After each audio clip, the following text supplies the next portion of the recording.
now. Yeah, but that's a Golden State. All right. But I feel like God's gonna show Draymond's flaws. Draymond not as good as you think he is. Yeah, you seen Draymond? Draymond don't even suit up. He's a beast. The last 2 games he haven't suited up. Has Curry been out? He been out. Okay. Well, listen. Anxiety is common among adults and adolescents. Anxiety is overlooked because people with the disorder are considered being dramatic or wanting attention. When most people think of anxiety, they think of the extreme cases that are predominantly shown on TV as someone seeming to have a heart attack or having shortness of breath. Anxiety can present itself in many ways than one, from extreme cases to very simple cases. I bet you've have experienced a form of anxiety and never thought twice about it because it was such a mild dose of anxiety that was easily conquered. So many people are affected by anxiety, and I want to give some insight on the disorder. And yes, previously I referred to anxiety as a disorder because that's exactly what it is. Anxiety is an emotional state that affects a numerous amount of people, their health, and their well-being.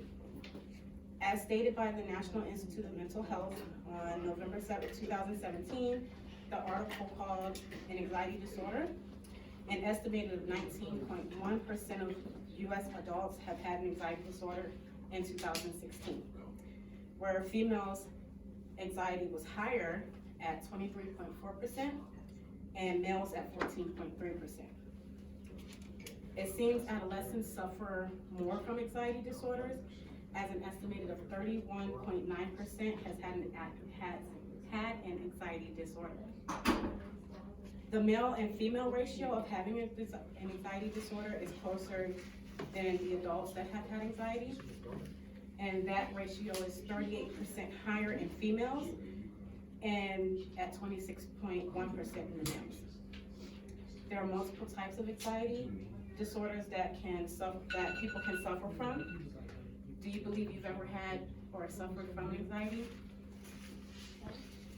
C. Surgeon wrote an article called Anxiety in 2014 in the Encyclopedia of Health Communication, and he wrote on the different types of anxiety. One type of the anxiety is social anxiety, and that's where you have anxiety in social settings like parties or class presentations.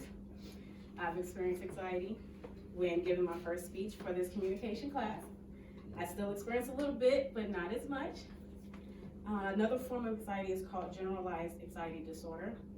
This disorder is where a person feels tense and uneasy for no reason at all.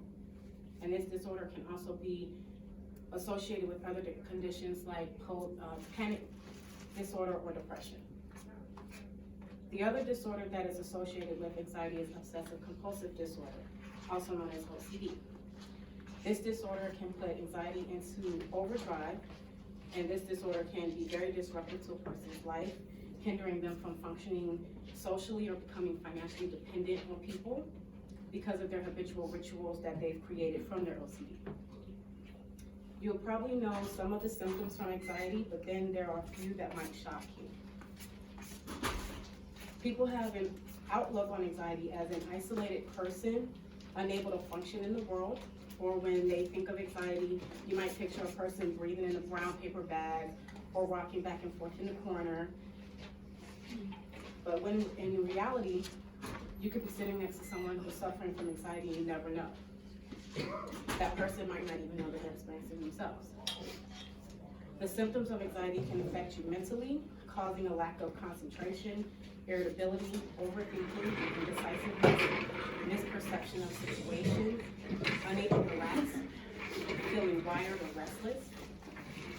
In the article called Generalized Anxiety Disorder by the Mayo Clinic staff on October 13, 2017, symptoms can also affect the body with fatigue, lack of sleep, being nervous, excessive sweating, and gastrointestinal issues.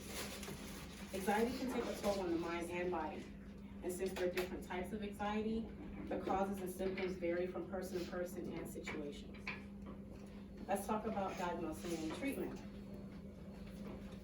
Brian Martis wrote the article Anxiety Disorder on June 20th, 2019 in the Britannica Encyclopedia. Diagnosing any form of anxiety should be done by a doctor or mental health professional because this disorder can be disruptive to a person's life. Seeking help from a professional is best. A physical exam can take place to look for signs of the conditions possibly causing the anxiety. Lab work can be ordered. Surveys and detailed questioning can also occur. Treatment is determined by the severity of the anxiety and how it's affecting your lifestyle and daily functions. Treatment can be as simple as talking to a therapist, which could be ultimately a short term for someone who is not severely affected by the anxiety, but sometimes just needs to work over something. Other treatments include medications. This would be for people who have a moderate to severe case of anxiety. Because these medications come with side effects and can change chemicals in the body, a healthcare professional is most definitely recommended. So let's recap the information fed to you today. Anxiety is an emotional state that affects a numerous amount of people, young and old. Anxiety can affect their health, their well-being, and in some extreme cases can cause them to be financially dependent on others. There are several types of anxiety disorders in which the effect can be different for each person. Diagnosis of anxiety should come from a healthcare professional as well as treatment. And there are different types of treatments depending on the severity of the disorder. And then this is my visual, not just OCD or social anxiety or generalized anxiety. There's also anxiety that comes with PTSD. And then this is just like some information, like you can get heart palpitations. People have anxiety just when they're like, their palms are sweating. Someone's like, oh, I just got sweaty hands, and it could be just a form of anxiety that they don't know. Being nervous, unfocused, irritable. And then this is just a person who is having anxiety and not knowing that it's anxiety because it's not the normal symptoms. It's them just really overthinking about life situations or just being in a situation, being at parties and things like that. So they're wondering if people like them even though they were invited, or if they did something wrong or if they did something right. So that's exciting. Yay.